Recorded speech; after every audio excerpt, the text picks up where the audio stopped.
Hemophilia Foundation of Maryland is proud to present our Healthy Joints Initiative, Your Journey to Healthier Joints, generously sponsored by Takeda, CSL Behring, Genentech, and the Hemophilia Federation of America.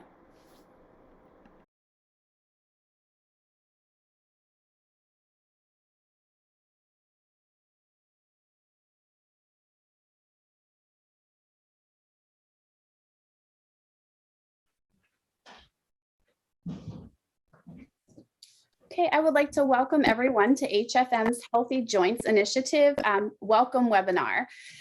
Today we are, I apologize. My ring is going to keep going off. Okay, today we are going to kick off our Healthy Joints Initiative. As we all know, it is essential for individuals with bleeding disorders to participate in some form of physical activity. Being physically active helps strengthen one's muscles, bones, and joints.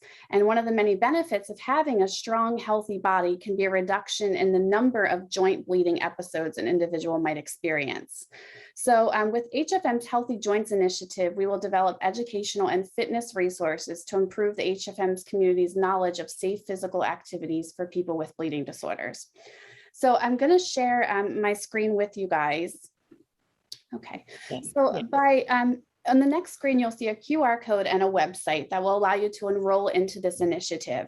And when you enroll into the initiative, HFM will send you a welcome package and a t-shirt. And then you'll also receive a library of videos that provide easy and safe physical exercises for different muscles to improve joint health and ways to modify those exercises during a bleeding episode. You'll also receive an invitation to HFM-sponsored fitness and health activities to be held throughout Maryland from June through September, centered around safe physical activities for our patients with bleeding disorders, as well as education on the benefits of such activities. Some of the programs that we have that we are coordinating is a swimming competition and lessons at our upcoming picnic in August, a top golf event that will be held in late August.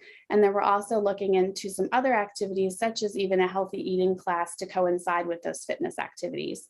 In addition, the big thing that we are offering is funding for bleeding disorder patients to enroll in physical activities such as swimming, yoga, golf, taekwondo. And this funding will focus on patients who have limited financial resources and are experiencing equitable challenges. So on the next screen, you'll see a QR code that will lead you to the application to apply for funding for these sponsored events. And we encourage you to do that. And we encourage you to sign up for this initiative so that you can receive more information as we continue on the road to healthy joints for our bleeding disorder members. To begin this initiative, we'd like to have a joint health presentation. We are introducing, a joint health presentation with Rachel Horton. Rachel is a physical therapist. She has her doctorate in physical therapy. She's currently living in the Flathead Valley of Montana. Prior to that, she worked and found passion with the bleeding disorder community working at the Colorado HTC. So Rachel, without further ado, welcome to the Hemophilia Foundation of Maryland Healthy Joints webinar, and we'd love to hear your discussion. Awesome. Thank you guys so much for having me. I'm really excited to be here. As you said, I really found my passion with the bleeding disorders and also just really helping to find that start activity, because it really can just help provide such a healthy starting point for joints and can really just allow us to engage in activity for a lifetime. So we have a presentation for you today. I will work on, there we go, sharing the screen, getting it up and starting. And so I'll have some points where, oh my goodness.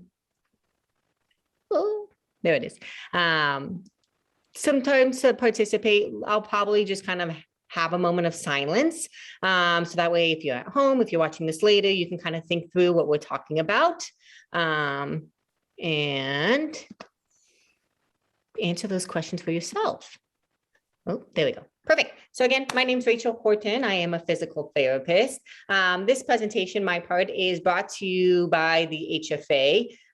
If you have not been associated, have heard of the HFA, Hemophilia Federation of America before, they are a nonprofit that assists a lot of these chapters with, providing education around bleeding disorders, and they do a lot of advocacy. They're headquarters is actually in Washington, D.C. So they really, to allow for that advocacy for the bleeding disorders. And that's where they really have kind of a big stronghold in, is just advocating for you guys all, trying to make bleeding disorders more known, trying to help fight for you guys when it comes to insurances, policies, you name it. So they're a really great organization, and I'm really happy to be able to partner with them with you guys today. This is just a quick, their sponsorship, which allows me to do these with you guys. So like she said, we are going to work on talking about physical activity, and not just, what physical activity is out there, but what are some of the best physical activities we can do for ourselves, and then how we make that happen. We don't necessarily want to decide, hey, I'm going to take up running and get off the couch and go run a 5K tomorrow. We want to make a plan. How do we appropriately do that, especially in the setting of a bleeding disorder? It really should be a little bit of thought, for everybody when we introduce activity, but particularly when we do have a bleeding disorder in the background, because that just adds consideration. So we're going to talk about that, talk about the benefits of it, and then helping, not only prepare, but how do we make this a lifetime thing? Being active over our lifetime can really just help in so many aspects. So we'll chat about that a little bit. So what are the benefits of sports and exercise for those living with bleeding disorders? A lot of it is going to be the same as it is for me without a bleeding disorder, as someone with a bleeding disorder. It increases your energy level. It helps prevent chronic disease. I think one of the big misconceptions previously was that, as having a bleeding disorder, heart disease wasn't necessarily as much of a concern. We don't have heart attacks because we don't clot. And while, some of the prevalence is lower, we've definitely seen where that's not necessarily true. You can still have a heart attack while having a bleeding disorder. So we do get those same cardiovascular benefits of being active, keeping our heart healthy. It builds stronger joints. It builds stronger muscles. And one of the big benefits of when you have a bleeding disorder is if you can build strong muscles, that's going to help protect that joint. So that way, if I step off a step just slightly wrong, instead of all that pressure going through my knee joint, that muscle is going to kick in. It's going to hold around that joint, and all that pressure just doesn't go through my joint, and can hopefully prevent that extra stress on the knee and actually prevent a bleed. It helps. There's huge mental aspects of being physically active. It makes us feel better. We sleep better. We tend to be, just in a better mood. It can also help with some depression, anxiety. So not only is there those benefits of just being generally healthier, but the bleeding part as well, of preventing bleeds, maintaining strong joints, and hopefully, a lifetime of nice, happy, strong joints, because that's really one of the hard things. I think, most of us don't want to deal with arthritis as we get older. It's not fun. And so if we can keep our joints healthy while we're younger, hopefully they'll be feeling good and healthy as we get a little bit older as well. So these are the things that, really want to consider. And one of the big things for us to talk about is, okay, we've made that decision. I want to start being a little bit healthier, or I want to start a new activity. I want start a new sport. What things do we need to think about before we do that? Can we just jump right in, or no, we probably need to have a little bit of thought. So a big one is thinking not only of, okay, what are the best activities? And we'll talk about that in another minute. Like, what are some of the better activities we can choose? And what are some, maybe, we should really have some strong conversations because they might be better avoided. And then taking that activity, okay, is it, I want to go out and run a 5K, or I want to take up golf. Okay, what kind of demands are there with that activity, particularly on my joints? And so let's take golf. It's pretty heavy on your shoulders and your elbows. How are my shoulders and my elbows? Are those really healthy joints for me? or those ones where I've had some bleeds? Are they a current target joint?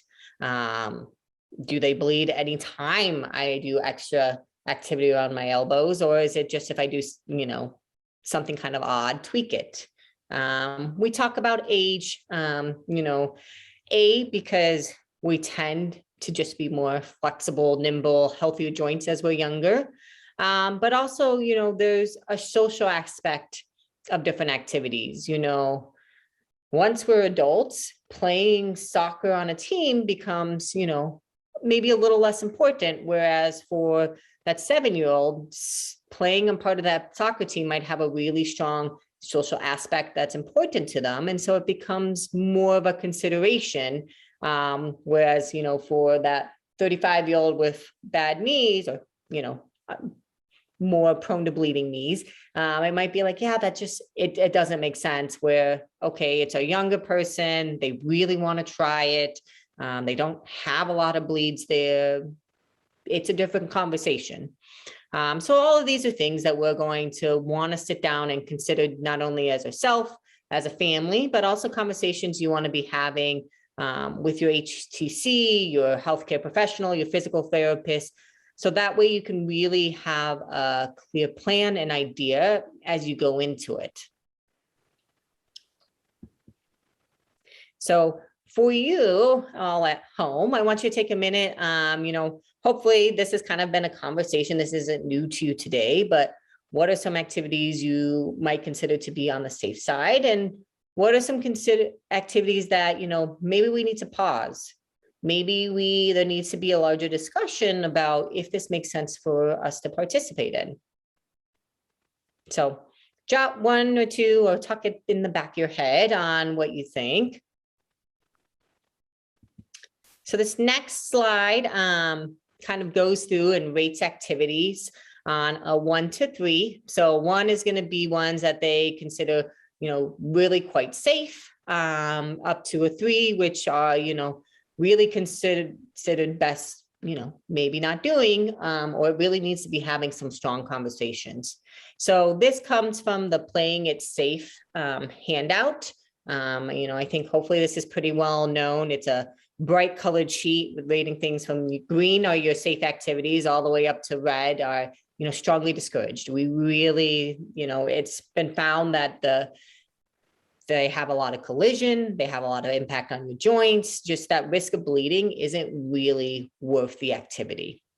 So some of our safest ones are going to be all the way on that left side, that swimming, that golfing, hiking, a lot of those things where you're moving your body, but there's not a ton of impact, and B, the big one is collision. So not only do we consider things to be contact sports, so baseball, basketball, soccer can be considered those contact sports where, there's a chance you're going to run into someone else.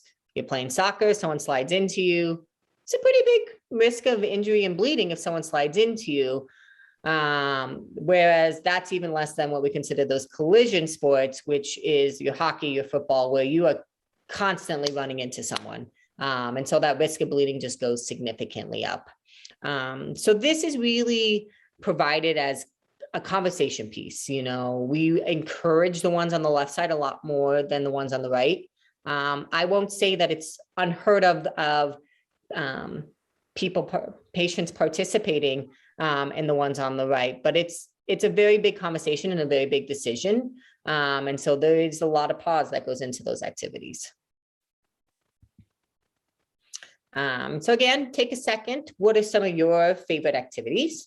And how do you stay safe in doing that? So even looking back, swimming is considered a very safe, generally a safe activity, but there's still some things that should be going on in your head on how do I make that activity safe for me? If I have a ton of shoulder issues, I've had shoulder bleeds before, swimming isn't necessarily going to be a no-brainer jump in the pool activity because swimming has a lot of stress on the shoulders. So how can I take that activity and make it safe to me? Or even walking. I've had a history of knee bleeds. Walking is a repetitive motion on that knees. How can I make walking safe for me? So take a second, think of what activity either you're currently your favorite, or this is what I really want to start doing. I would love to be able to take up tennis. How can I make tennis safe for me?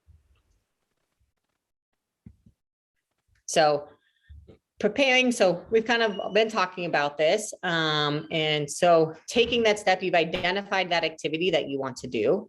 Okay, what's the next step of making that activity safe for you? So some things we recommend first is, as you start to identify those activities, having that discussion with your team. Whether it's your PT, your hematologist, maybe you're just regular day physician. They're going to know you, they're going to know your joints, having that discussion of what things maybe you haven't even thought about that you need to consider. A big one is going to be discussing your treatment plan with your team. We'll talk about that more in just a second, but what is your treatment plan, and does that meet this activity that you've now selected? Starting a preseason training program, all of us, bleeding disorder or not, you should really not go from 0 to 500. Even if you don't have a bleeding disorder, that's a really good way to get an injury. It's because we haven't prepped our body for it. So bleeding disorder, no bleeding disorder, having an idea of how I'm going to start this activity before I go all in.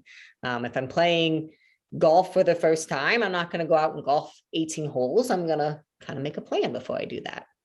And then not only beforehand, before your season even starts, but also in the moment.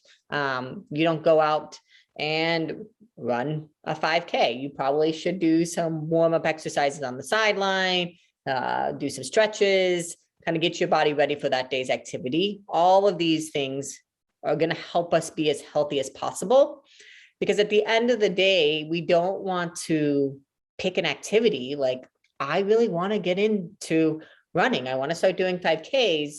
I don't make a plan. I get injured the first time I go out running. And then a lot of us are going to be discouraged, be like, that wasn't worth it. I was injured immediately. I'm just going to go back to doing nothing. I'm going to give up on hopes of making the swim team because I swam once and I got a bleed in my elbow. Doing all of these things set us up for success, so we can, have this activity hopefully for a lifetime, for as long as we enjoy it and not be hindered by some of those bleeds or other issues. So in general, these are some really just important things for us to remember as we're getting not only ready to start a new sport of activity, also as we're starting for that day. It is strongly encouraged that you don't participate while in any sport or activity while you have an active bleed. You might say, oh, well, I run track and I'm only having an elbow bleed. Surely I can go out and run track today because that's just running.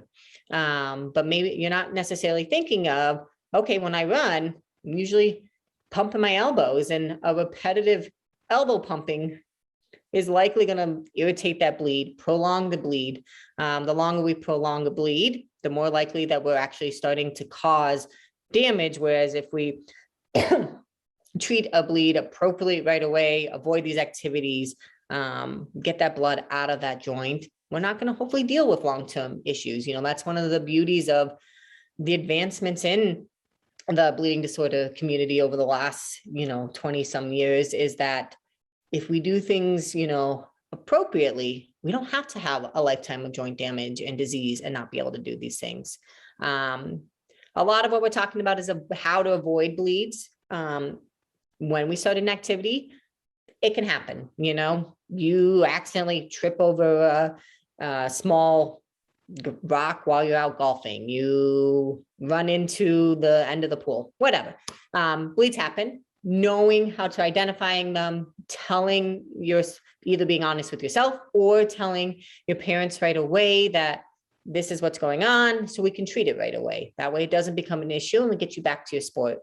And then the rest are just general important things, making sure we're getting in enough water, we're hydrating appropriately, we're taking that time to prepare ourselves for the day activity, and then also cooling down, and then having all the appropriate safety equipment. No matter our sport or activity, having the right equipment for that activity can help prevent injury because we'll have the right setup. We're not going to go running in a pair of slippers because that's going to could easily cause our ankles to just roll over, and we're just not setting ourselves up for success. So we kind of alluded to this. A big consideration as we start activities and start a new activities is, what is my treatment plan currently, and does that need to change? This really should be tailored to each and every certain person. You know, this is where you want to be having those conversations with your HTC and your medical team of, this is what I want to do. Is what I'm doing enough? Am I a severe and I'm on prophylactic care? Is my current prophy enough to do this activity? Or do we need to up how much prophy I'm getting? Do I need to, you know, plan to have a prophy shot right before game days because I'm more at risk of a bleeding? All of those things are things that you're going to consider, and they're going to be directly, you know, individualized to you as that person, because everyone has a different half-life. Everyone is on a different medication. They have a different prophy schedule. They have a different target joint, a different selected activity. So really having those conversations. So again, we can set ourselves up for success. We don't want to, if we are severe and, you know, we just stick to our normal plan, we have whatever, we're at our lowest point right before game day, we're not setting ourselves up for success. Maybe we are in prophy, but if we ran through all of our prophy right before game day, you know, it's almost like we're not on prophy. So having those conversations, coming up with a plan, knowing your plan for that season, just helps you avoid those injuries, those bleeds. And this is all going to, you know, change based on you, especially as, you know, different products come to the market. We're having more longer acting factors available, and knowing how that works for your body. And I know every physician, every team, every person's a little bit different on how they handle that. So we never want to give a, you know, this is the best recommendation, because it really varies. Alrighty, so now we're going to talk a little bit more about what activity we should be thinking about doing as we're introducing a new sport or activity into our life. So a really important one is, you know, stretching and maintaining flexible joints. So one of the big things is being able to move through our full range of motion allows our joints to accept the different pressures and forces that come through them. If, you know, we've lost hamstring length because a lot of us just don't move our hamstrings and they get tight, we get to that end range a lot quicker. And when we're at our end range, when we're at our end capabilities, it's much easier for us to get injured. So maintaining a flexible body is just helps us move better, helps us be better at our sport and activities, and also helps us prevent injuries. So having some sort of stretching program that's tailored to you is important. And I do emphasize the tailored to you because it is not unheard of, especially in the bleeding disorders population, to have some people that are a little bit more elastic, a little bit more flexible. So we might not recommend you sit and stretch your hamstrings because your hamstrings are already incredibly flexible. But there might be other areas where you do benefit. And even if you're not doing the like static holding stretching, dynamic stretching is really great for helping you prep for your activity. That's just, you know, loosely moving your body through those motions. It helps warm yourself up for that day and helps you get ready for your activities. So these are some general guidelines for stretching. We always recommend kind of a dynamic moving stretch before activity, and then a static post. The reason being, those long hold stretches are better when your muscles are already warm. You know, if we go straight into that cold off the couch, there is always the potential of injuring ourselves, and we also won't get as much benefit. So dynamic before, static post. Dynamic is a great part of a daily warm-up, no matter your sport. You're just going to pick your stretches based on whatever sport you're doing that day. The big thing to remember when stretching is it should be gradual, pain-free. So when I say pain-free, like stretching isn't always the most comfortable thing in the world, but you shouldn't be getting sharp shooting, stabbing pains. If you're getting that, whatever you're doing, you want to back off. And the other one is really avoiding the bouncing. Bouncing doesn't give us that gains in range of motion we're hoping. And it also can put us at risk of injury by bouncing into, a joint range where we just don't actually have that range and could cause a bleed. And it can also damage your muscles. So really trying to just go slow, go within your tolerance. And then we don't recommend, let's say you have a hamstring bleed. That's not the time to be stretching your hamstrings. You really want to let that muscle rest during that time, not be putting excess stress on it. So one of the things that makes me happiest, I didn't really mention this, but I'm a competitive power lifter. So I do a lot of strength training. And I think this is what makes me happiest of the advancements in, the last few years. Is it used to really be felt that, strength training wasn't a good idea for the bleeding disorder community, because part of strength training is we get these micro tears in our muscles, they heal, and that's how we get stronger. And they thought that, micro tears, that's an injury that's going to cause a bleed. We shouldn't strength train. And they found over the last few years that it really is okay for us to strength train. And actually, there's so much benefit to strength training that all of us could benefit from doing it. Not to say that it doesn't need to be done without caution and, doing it appropriately, but it is okay. And it's one of those really great things we recommend. So again, benefits. Not only are we going to get the general population of, our metabolism tends to work better. The more muscle mass we have, the more we're burning throughout the day, our metabolism just generally increases. But again, that muscle strength around those joints, even a joint that's already had some bleeding, maybe a little bit of damage, the more we can build the muscle up around that specific joint and all of our joints, the less the joint is having to take and the muscle is absorbing. So we can hopefully help prevent some of the bleeds, or even, maybe we don't prevent every one, but it's less than what it was. Instead of, that slight knee roll turning into this massive knee bleed that you're dealing with for 2 weeks, it's, yep, there's something there. I need to treat it. I need to get off of it. But 2 days, 3 days from now, I'm, not going right back into activity, but I'm able to start getting up, moving. I have my full range of motion back. It's not this big ordeal that it once was. It also just helps us be better at our sport. Even if you, want to become a cross-country runner, you want to be a tennis player, there is always a benefit of having strong muscles. A lot of activities, we just naturally build compensations because our body's good. It's smart. It knows how to be as efficient as possible. And if it's like, well, I could use all 5 muscles, or I could just use 2, I'm going to use the 2. And so there's a whole aspect of muscles that aren't, being addressed, where, tennis is very one-sided, golf is very one-sided.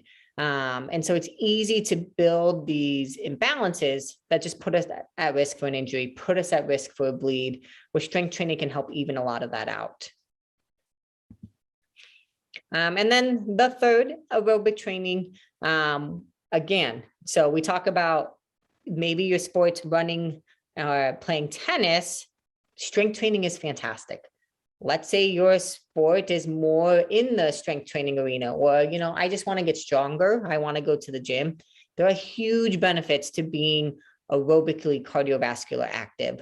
This goes back strongly to the, we are all at risk of heart disease. The more we can do that slight stress to our heart, make our heart strong, we can avoid a lot of those concerns, even because, as we know, even with a bleeding disorder, it's always possible to get heart disease, have concern for heart attacks as we get later in life. And, if we can add a little bit of cardiovascular aerobic training into our life, avoid that, be able to keep up with our kids a little bit easier because we do some of that endurance training. All of these are really great benefits of having that as part of your normal routine. So for aerobic training, kind of across the board, what they recommend is really looking at that low to moderate exertion levels.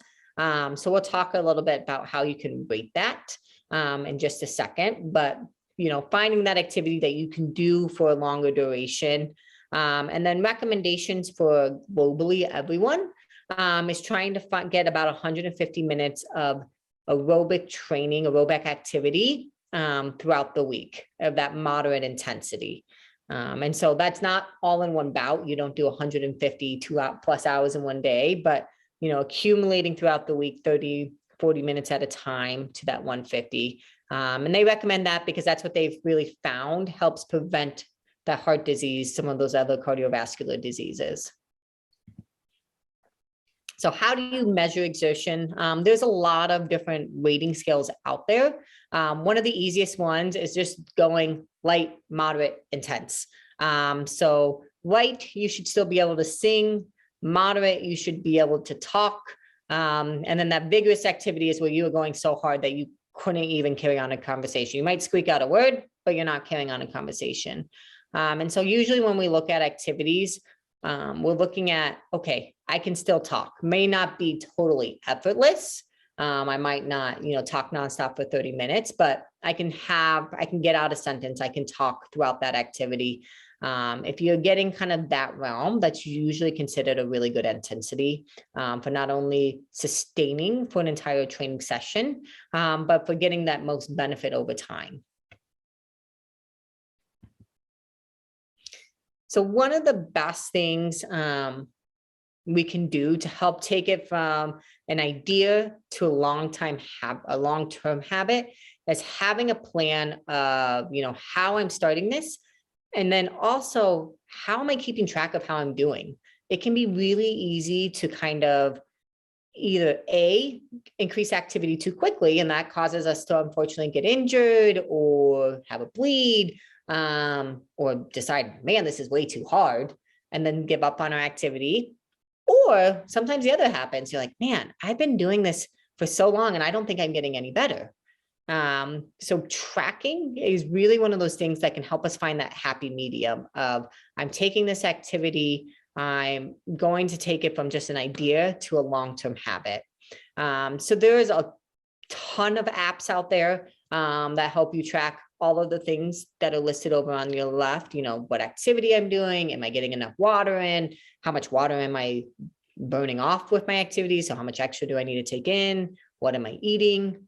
So ton out there. One that I've used it, and I know HFA recommends, is the actual app. It's the Get and Gear app.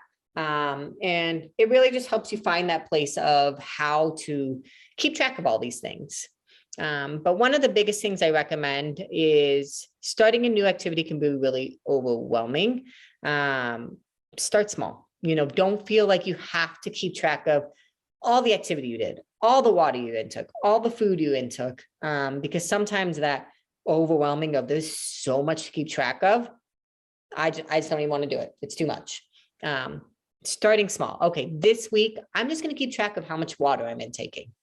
Okay, that feels okay. It's kind of become a habit now. Then now I'm going to start keeping track of my exercise.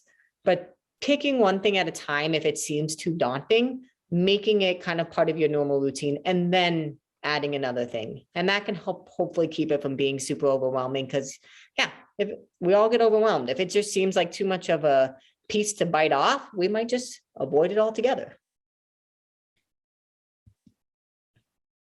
So it sounds like the program you guys have available to you is awesome, with a lot of great resources out there and really great ways to get you guys started in activity, which is really cool that you guys have that available to you. Just want to throw out another quick one is Fit Factor, again, through HFA. They also provide some just easy, quick 30-minute meal plans, different resources. There is a whole slew of fitness activity videos of activities you can do from home. You would see a familiar face of me, as me and Eric through the HFA created them. And it's just what we wanted to give you guys a resource of how to start activity, generally for older, I would say past high school population, of things you can do at home. So just knowing there's a lot of resources out there for you through HFA and then through HFM as well, which is just really awesome. I think, you know, taking advantage of that is just always to your benefit, because it really helps you find what works for you, to take it from that idea phase to, okay, let's make this happen. So the best thing we can do is get out of that idea phase. Okay, I want to start playing soccer, let's say. Okay, that was in that like 2.5. So I need to have conversations. Maybe after conversations, we decide we're going to play tennis instead. Okay, how do I play tennis? How do I take it from my idea phase to now making it a thing? And the best thing is, talking about it and planning it. It's really easy to come up with these ideas, but we want to get to that action phase. We want to get to the point of making things happen.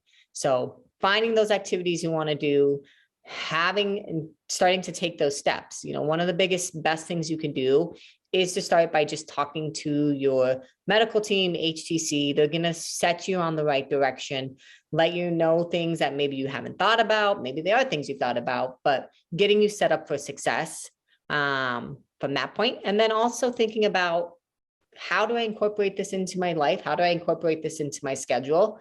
Because it's very easy to come up with these things, start to realize, oh my goodness, I just don't have time. And never mind, maybe next year. Coming up with a plan, starting small, all of these things help us take it from that. Okay, I have an idea to actually getting out there and doing it. And again, checking out those resources. You hopefully are not the first one that's ever wanted to X, Y, or Z. And so letting someone else have invented that wheel for you, help them kind of guide you into couch to getting going phase.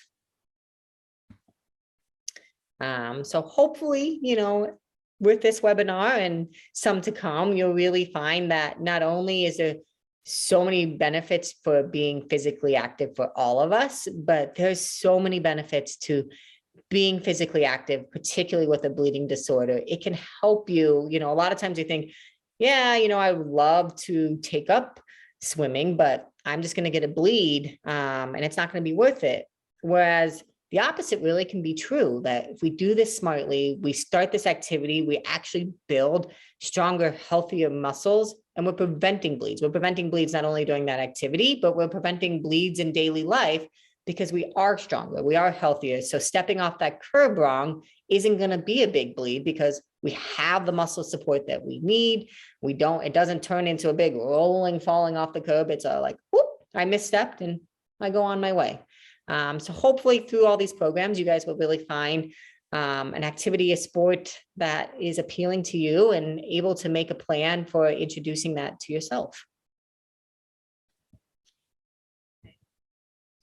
Thank you again for having me. It's been really great talking to you. Well, thank you so much, Rachel. We appreciate it. That was a great presentation. Thank you.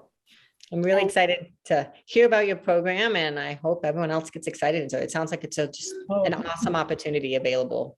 Really exciting to put it on. I mean, we've been talking about this. So for us to finally get it up and running, we are so excited about it. Everyone knows HFM's mission is we devote our efforts to improving the quality of life for persons with bleeding disorders and their complications. And our mission is accomplished through outreach development, educational programs, advocacy, informational literature, support services, and patient referrals. So this program definitely goes in tune with supporting the mission of HFM. And we'd also like to thank our sponsors of HFM's Healthy Joints Initiative. First of all, HFA for sponsoring this webinar. And then secondly, Takeda, CSL Behring, and Genentech for supporting the actual programming. So again, I will share my screen and show that QR code so that you can scan the code, or you'll be able to visit our website with the tiny URL link above so that you'll be able to register for the program. You don't necessarily have to have your activity picked out right now. That's okay if you don't. You can give it some time to think, but at least register for the program. Always consult with your HTC and your clinical team before making a commitment to anything. Definitely want to give that piece of advice. We don't endorse any specific program, but we want to support you in your future endeavor to wellness and getting strong and having good joints so that you lead healthy, pain-free, or as pain-free as possible with non-complicated health issues in the future. So please scan the QR code, visit the tiny URL link, and we're excited to get this program off the ground. Thank you for joining us this evening.